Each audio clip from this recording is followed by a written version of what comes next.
자, 여러분 안녕하십니까. 에버랩스입니다. 자, 오늘도 여러분과 같이 하루에 하나 스터디 같이 해보도록 하겠습니다. 스터디 겸, 세상 돌아가는 것도 항상 보고 있어야 되기 때문에, 의미는 있을 것 같아요. 자, 내년 초입니다. 내년 초. 그러니까 올해 아니에요. 내년 초에 시세에서 7, 80% 정도로 해갖고 공공 분양을 한다. 그래서 큰 장이 쓴다. 과연 얼마나 큰 장인지. 그래서 이제 고양 창릉 같은 경우는 5구 타입이 4억.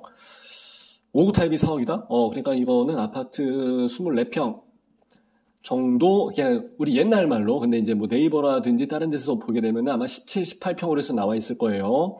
우리가 지금도 부동산에서 말하는 그거랑 이제 이거 바뀐다고 했지만 그래도 아직까지 이제 표기법은 조금은 달라요. 그러니까 흔히 말하는 24평 아파트, 옛날 말로 이렇게 해서 저도 구분을 지어 드립니다. 이렇게 해서 나오는 게 4억. 4억이면 괜찮지. 자, 한번 자세히 볼게요. 내년 2월에 남양주 같은 데 해갖고 이제 2298가구, 그러니까 한 2300가구를 잡고, 사전청약으로 해서 들어가는구나. 5년 살고 대팔 때 차익의 70%를 챙긴다. 그럼 나머지 30%는, 그리고 건물만 분양을 하고 이제 반값 아파트가 나온다. 이제 이런 얘기죠. 자, 내년도 고양시, 그리고 남양주, 그러니까 서울 인접이죠. 서울 강동구도 있네, 서울도 있고, 괜찮은데? 이렇게 해서, 공공분양으로 해서 이제 2,300여 가구에 대한 사전청약이 진행이 됩니다. 사전청약, 요거 하나 주의하시면 될 것 같고요. 공공분양 생각 좀 하셔야죠. 공공분양은 조건이 까다롭다. 그래서 일반적인 경우에는 잘 안 된다. 일반적인 사람, 1주택은 당연히 안 되고, 여러 가지 특공에 대한 비율이 상당히 높아질 거예요. 특별한 사람들. 자, 주변 시세 70%로 해서 70% 이하로 나눔형 도입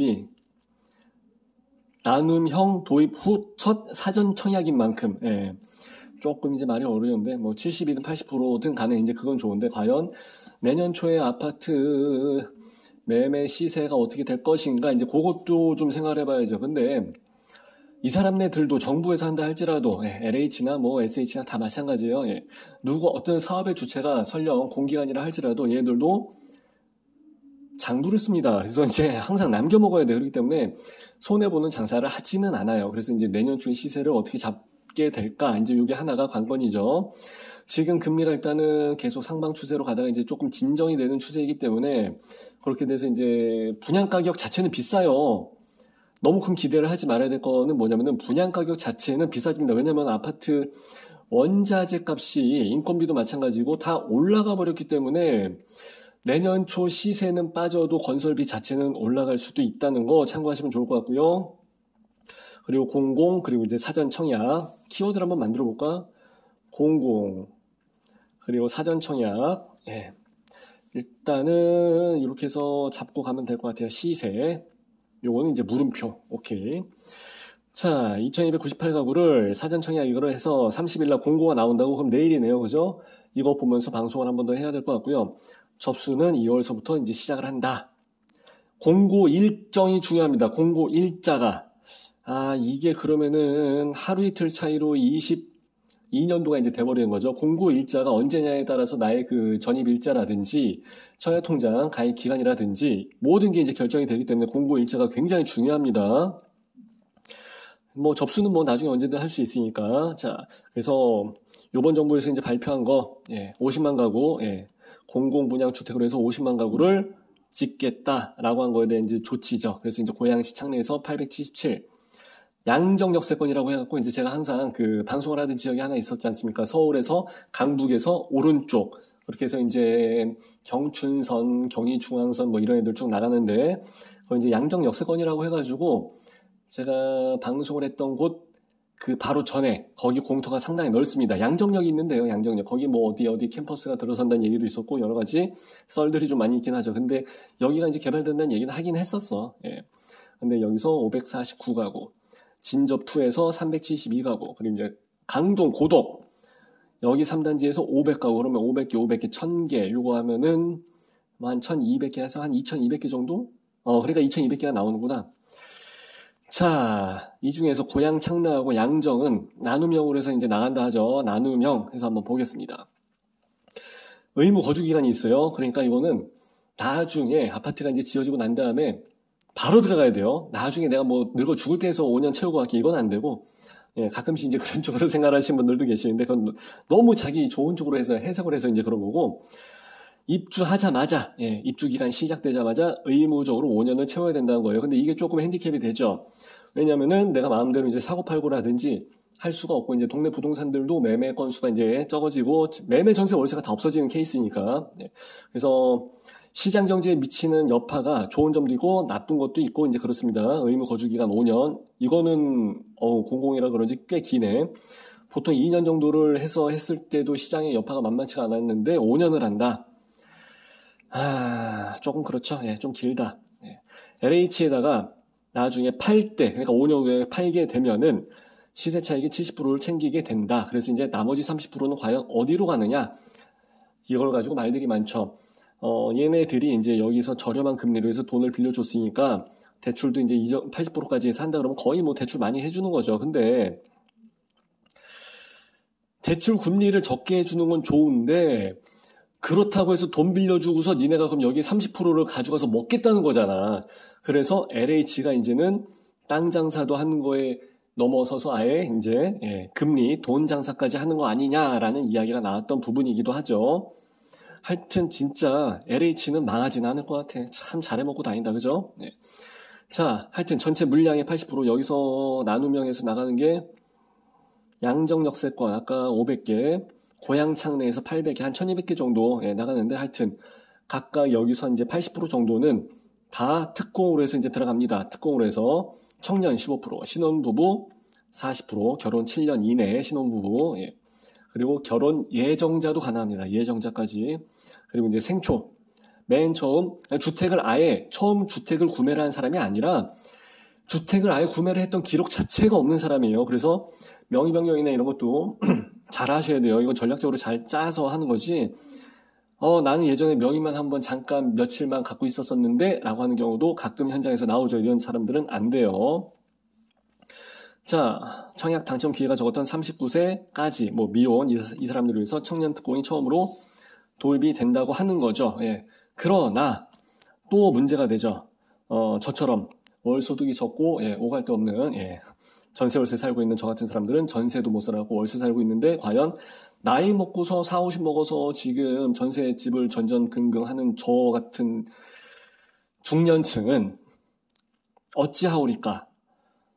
여기에 해당이 되지 않으니까 그렇다고 뭐 생초도 아니고 신혼도 아니고 청년은 더더욱이 아니고 그런 문제가 이제 조금 그냥 모든 사람에게 그렇게 다 공평하게 할 수는 없죠. 그게 이제 조금 아쉬운 거죠. 자, 사전 청약에서 이제 특공으로 해서 나가는 게 284가고 얼마 안 되는 거지. 청년으로 해서 나가는 것도 사실. 자, 그러면은 청년 특공을 한다고 해서 이제 서울과 서울 주변에서 이렇게 해서 하는 게 284가구밖에 안 된다. 서울에서 지금 900만 명이 살고 있는데 그 중에서 청년이 상당히 청년층이 차지하고 있는 비중이 상당히 많은데 19세부터 39세까지가 과연 284가구 가지고 물론 이게 첫 타이긴 하지만 이거 가지고 과연 될까? 이렇게 해서 10번을 한다 할지라도 3,000세대가 되질 않기 때문에 적다. 좀 아쉽죠. 자, 진접2는 일반형으로 해서 공급이 된다. 이런 식으로 하니까 저도 먹고 살죠. 나눔형은 뭔지 일반형은 뭔지 다 공부해서 하려니까 청약 통장 사용법이라든지 청약을 넣는 전략이라든지 이것 자체도 하루 이틀 공부를 해서 될 문제가 아니기 때문에 꾸준히 계속해서 이걸 뭐 개인적인 제 바람이요. 광고도 좀 많이 시청을 해주시고 좀 꾸준히 해서 보셨으면 좋겠습니다. 어쨌든 여기도 역시 이제 시세 70%. 아까 나눔형에서 했던 거는 70%고, 그리고 요거는, 일반형으로 해서 가는 거는 시세 80%까지. 근데 시세를 어떻게 잡아줄지 모르기 때문에 거의 뭐 그렇게 피부로 체감될 만큼 큰 그거는 아닐 수도 있어요. 너무 기대는 마세요. 모르는 거예요.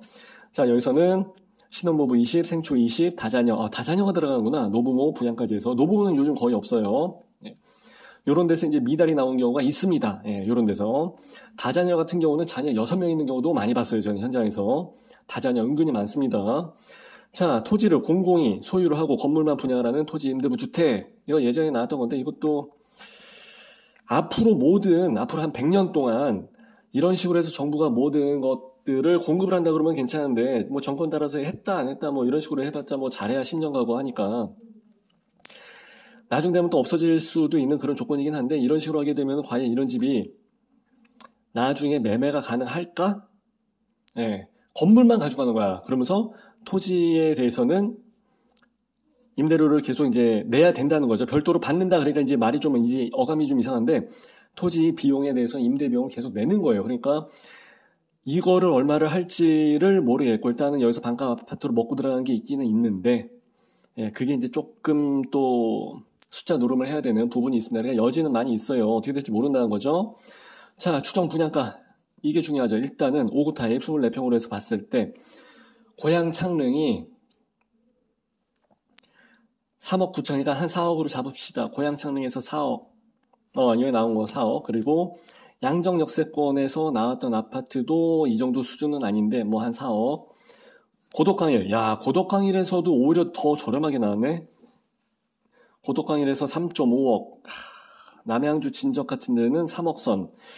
일단 다 3억대에서 맞춰놨다 이제 그 얘기인데, 야, 이 정도는 대단하죠. 고덕강일에서 여기 옛날에 그 조금 예 말이 많았었던 그 평면도 가지고 해서 나왔던 그 아파트 같은 거 예, 공모전에서 우승했다는 그 물론 이제 딱 그 지역은 아니지만은 하여튼 예 그래도 일단 고덕강일은 고덕강일이잖아. 지금 아파트 시세가 얼마인데 14, 15, 16이잖아요. 그렇죠? 예, 14억, 15억, 16억. 아무리 이제 좀 내려가긴 했지만 그래도 서울 같은 경우는 그렇게 많이 빠지진 않습니다. 어쨌든 100번 양보해서 이제 10억이라고 쳐도 근데 5구 타입에서 이 정도 간다? 그럼 84라고 했으면 84로 환산했으면 한 4억 5천 정도 들어간다 치면은 4억 5천 5억 그래도 역시 굉장히 저렴한 거죠. 반값이 아니라 잘하면 반의 반값 그 정도까지도 갈 수 있겠는데 굉장히 싸긴 굉장히 싸네요. 예. 일단은 예상가가 예, 그리고 이제 나중에 추가적으로 해서 고도가 같은 경우는 토지 임대료를 예, 내야 되게 되는 경우도 있으니까 내게 되게 되는 건데 이제 100% 내는 건 내는 건데 이게 얼마가 될지 모르겠고 어쨌든 그러니까 고덕강일에서 이게 토지 임대료에서 반값으로 뺐으니까 건물분만 계산했으니까 3억 5천이 나올 수 있었던 거죠. 다른 데처럼 해서 뭐 나눔형으로 간다든지 했으면 여기서 고덕강일에서 3억 5천이 나올 수가 없지. 그리고 이제 남양주 진적 같은 경우는 지금 좀 더 넘어가서 별내도 그렇고 별내도 금액 많이 비싸요. 그리고 이제 화도 마석까지 간다 할지라도 거기서 24평 5평 있는 게 지금 3억 이상 갑니다. 예, 4억도 가고 하는 마당에 여기서 지금 훨씬 더 가까운 서울과의 접근성이 좋은데 이 정도에서 3억 정도에서 들어간다 그러면 상당히 괜찮은 금액이긴 합니다. 일단 많이 먹고 들어갑니다. 오케이. 자, 이렇게 해서 2, 3월 달에 특별 그리고 일반은 얼마 안 되지만 뭐 해봤자 15% 20% 정도 될려나 예. 그리고 3월 달에 당발 나오고 예. 이렇게 된다고 합니다. 예, 이 사람들한테는 좋은 기회가 될 것 같다고 합니다. 예, 희룡이 형이 나는 어떻게 하냐고 나는 진짜 DSR 좀 풀어주고 LTV 좀 진짜 팍팍 풀어주고 진짜 이걸 어떻게 해야 되는데 가계부채가 원체 높기 때문에 함부로 풀 수도 없고 대출도 더럽게 안 해주고 대출도 뭐 일군 브랜드도 대출 안 해주는데 개인한테 해주겠냐고 예. 참 어렵습니다. 난민들의 세에서 내가 난민인 것 같은데 예. 하여튼 이렇게 해서 아마 내일 좋은 뉴스가 또 대문짝만하게 나오지 않을까 예상이 됩니다. 여러분들 꼭 챙겨보시고 본인들한테 맞는 좋은 조건을 찾아서 꼭 청약에 당첨이 되기를 바랍니다. 이렇게 해서 마무리할게요. 좋아요, 구독, 알람, 플리즈.